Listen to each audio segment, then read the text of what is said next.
When COVID 19 hit the Philippines, we immediately wanted to respond and come to the aid of those who needed it the most. Anchored on our Get Better campaign, Security Bank has been strongly supporting the battle against COVID 19 through medical assistance, donations, funding for testing, ambulances, and molecular laboratories, among others.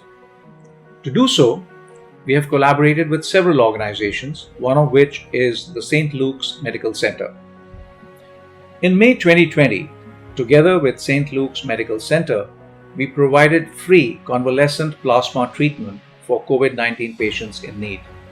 In a convalescent plasma infusion, antibodies from the plasma of a COVID 19 survivor are given to patients to assist in their recovery.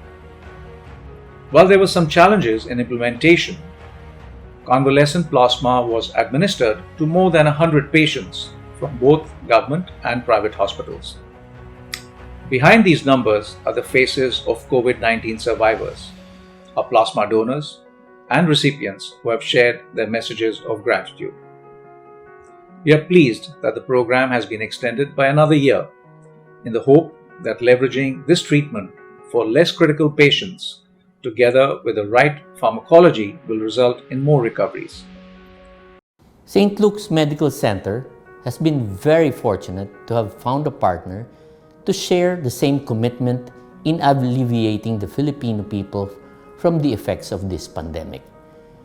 Security Bank, through this grant of providing convalescent plasma to indigent people who otherwise did not have access to this potentially life-saving therapy, helped us in treating this COVID-19.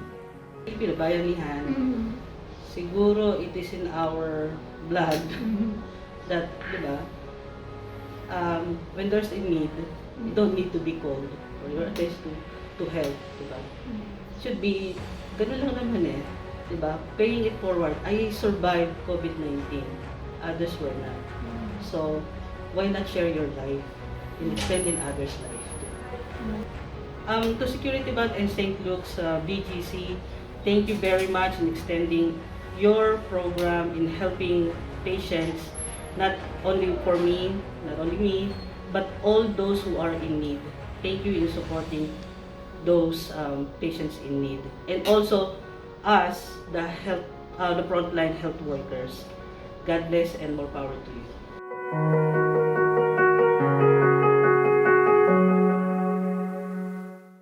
Masakit sa kalooban pero kailangan labanan mo. Mahirap talaga magkaroon ng COVID.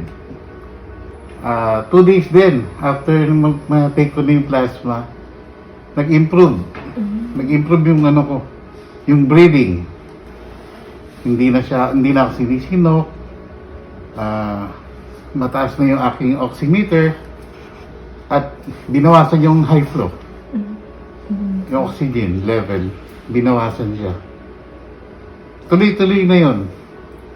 Hanggang sa tinanggal na yung aking oxygen, tinanggal na rin yung aking mga dextrose.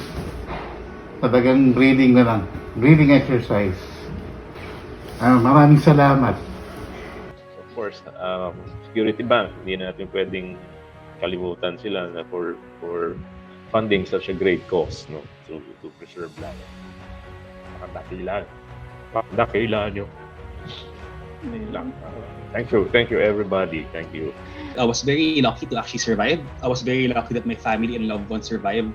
So there was no cost or any hardship for me to donate. So once I thought about it, just a few minutes, I decided to donate right away, and I realized ang dami kong pwede tulungan. St. Luke's, so I realized that I donated to a doctor who will be able to save lives, many lives in the future. So just thinking about it, it's really the impact that I have on patients or people who battled COVID.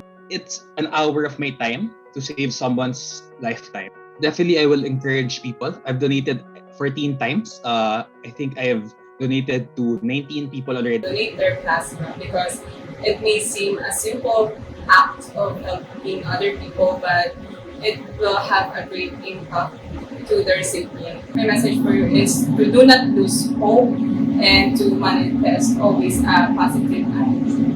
Lahat yung mga makakatulong para sa kapwa natin, gawin lang natin kasi sobrang laking tulong nun para sa kanila.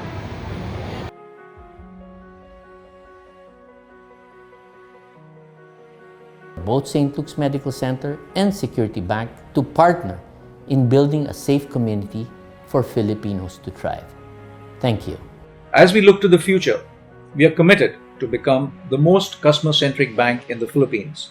Not only are we improving our products and services, we are also continuing to support advocacies that matter to us and our customers. We wish to thank our partners from St. Luke's Medical Center and the rest of the healthcare community for the heroic work they do every day. Looking ahead, Security Bank and St. Luke's will continue with our partnership and carry on initiatives that save and enrich lives. We are always grateful for opportunities to be a partner in helping our community get better. Maraming salamat.